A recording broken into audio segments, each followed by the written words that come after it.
Vidéo déculpabilisation aujourd'hui où je vais répondre à une question que beaucoup se posent au moment de reprendre la course à pied, que ça soit après une coupure pour blessure ou une coupure volontaire. Chaque année, c'est la même chose. Au moment de reprendre la course à pied, on se demande comment c'est possible que ça soit aussi dur et surtout comment est-ce que c'est possible qu'on ait perdu autant de forme en quelques semaines de coupure. À ce moment-là, beaucoup s'inquiètent, voire dépriment car ils ont perdu la forme. Aujourd'hui, je vais vous montrer que ça n'a rien d'anormal et au contraire, c'est une bonne chose pour votre entraînement. Cette vidéo est d'ailleurs la suite de celle sur la coupure annuelle que vous pouvez retrouver ici où je vous expliquais comment bien faire une coupure.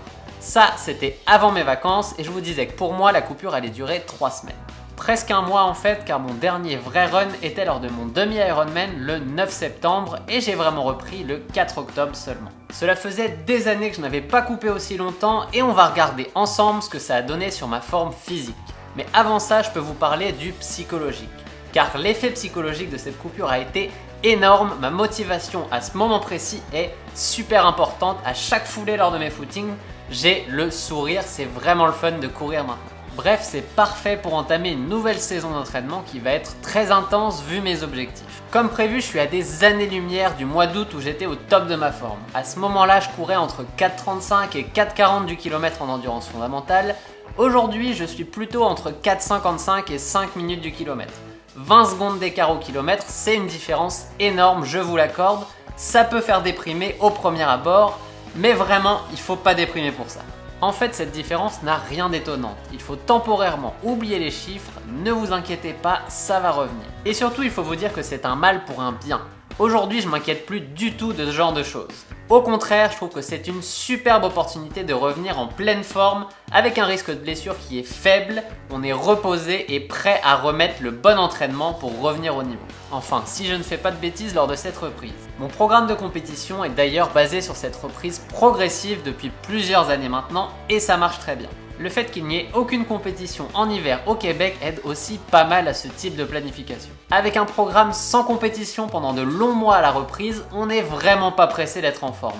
On peut passer le temps qu'il faut sur les fondamentaux pour construire la base de son physique. D'ailleurs, si ça vous intéresse, abonnez-vous à la chaîne, ce sera l'objet de futures vidéos, en particulier sur le renforcement et comment bien l'intégrer à son entraînement. Mais je suis sûr qu'il y a une question que vous vous posez encore plus que les autres, quand est-ce que ma forme va revenir ? Même si je vous dis que ce n'est pas très important à ce moment, on apprécie plus courir avec un certain niveau de forme, je vous l'accorde. La bonne nouvelle, c'est que revenir à son niveau pré-coupure ne prend pas tant de temps que ça quand on a coupé seulement 2 ou 3 semaines. Ça va être dur au tout début, c'est sûr, mais chaque séance va amener son lot de progrès.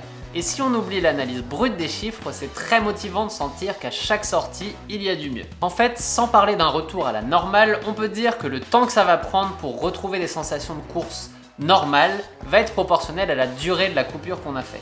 Imaginez que vous avez coupé pendant 3 semaines, et ben ça va prendre à peu près 3 semaines pour retrouver des sensations normales.